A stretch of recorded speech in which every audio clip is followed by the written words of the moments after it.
ইসরায়েলের চলমান হামলা শুধু গাজা উপত্যকাকে মাটির সাথে মিশিয়ে দেয়নি, সেই সাথে বিষ হয়ে উঠেছে এখানকার মাটি, পানি আর বাতাস। গাজা সিটির প্রাণবন্ত বহু জনপদ পরিণত হয়েছে বজ্রভূমিতে।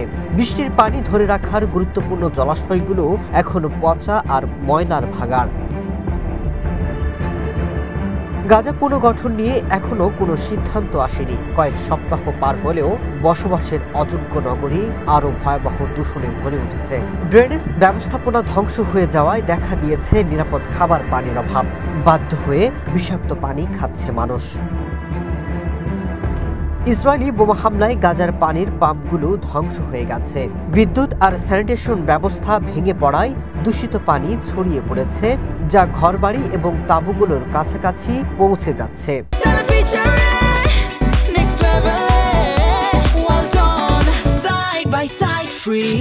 দুর্গন্ধে ভরা পানির মধ্যেই তাঁবু গড়ে তুলেছেন অনেকে, কারণ তাদের শেষ আশ্রয় এই নর্দমা। নোংরা পানি আর ভয়াবহ পরিবেশ দূষণে গাজায় ছড়িয়ে পড়েছে শিশু রোগ। এরই মধ্যে নানা পানিবাহিত রোগে আক্রান্ত হচ্ছে গাজার শিশুরা। দেখুন, আমি যেখানে বসবাস করছি তার বাইরে কত ময়লা।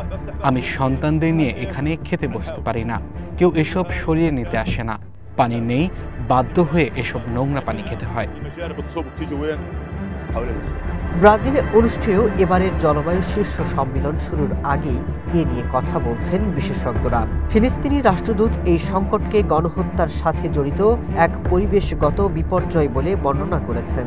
এদিকে ইসরায়েলের হামলার পর উপত্যকার কৃষি জমি নেই বললেই চলে। এরই মধ্যে ত্রাণ সরবরাহ বন্ধ করে গাজাবাসীকে হুমকির মুখে ফেলেছে ইসরায়েল।